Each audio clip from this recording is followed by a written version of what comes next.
by Max Laerdale Burton, aka Softworks.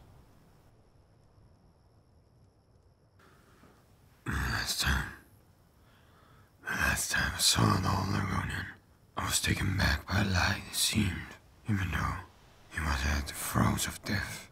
The secret, he said, of staying alive is not to run away, but to swim directly at that danger. Catch it. Oh God. Is that you managed to find the claw? I asked, brandishing the small cub as if it were a weapon.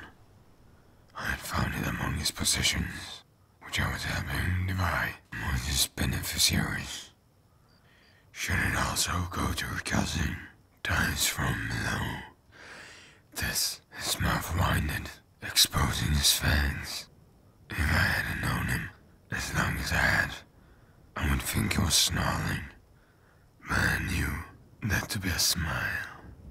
He cooked a few times to attempt the laughter, but ended up wheezing and coughing. His rancid blood spraying across the bedsheets. Do you know what that is? He asked between coughs. I have heard the stories, I answered. The same as you. Looks like one of the claws from opening the ceiling doors in an ancient crypt. I never seen one myself before. Then you know our only was that thing among a mortal enemy, giving it to my cousin would get me encouraging him to run into one of those battles and get a split by a direct blade. So you want me to have it then? I yoked. Where did you get this? My kind combined things that your people assumed were gone. Drop something to the bottom of a lake, and a known will never see it again. Amazing what you can find along the bottoms. He was staring at the ceiling now, and by the way he found an eyes darted around, I could tell he was seeing his memories instead of the cracked stone above us.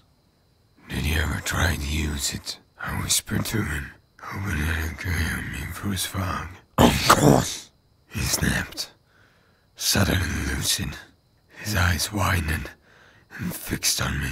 Where do you think I got this? He barked, tearing his tunic open to show a white scar from a large star-shaped knot in scales beneath his right shoulder. And blasted Dracul Cathedral. Yes, too many of them. I felt awful, since I knew how much he hated talking about the battles he had been in. To him, it was enough that he had survived, and that his stories would amount to boasting. We both sat quietly for several minutes, his labored breathing. No one sound. He was the one to break the silence. You know what always bothered me?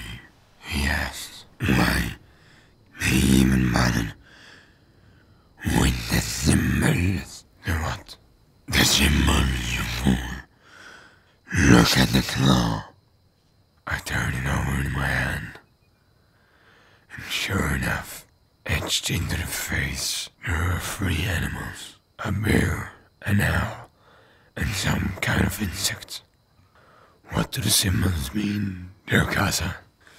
The ceiling door It's not made to just a claw.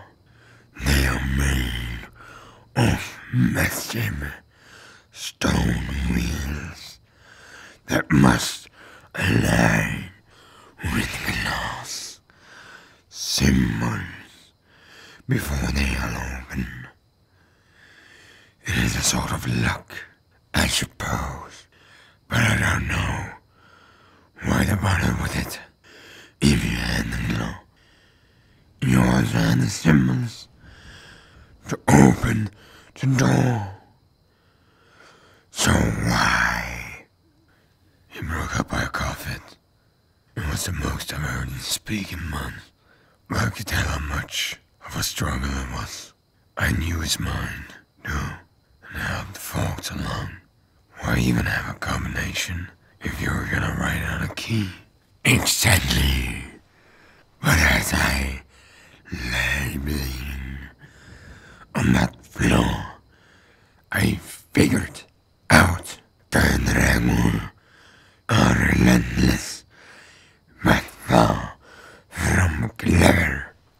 Once I was down, they continued shuffling about, to no aim, no direction, bumping against one another, the walls. So the symbols on the door were not meant to be another lock, yet another way, ensuring the Bethesda was actually alive and had a functioning mind. Then the doors were never meant to keep people out. They were meant to keep the drug in. And with that, he fell back to sleep.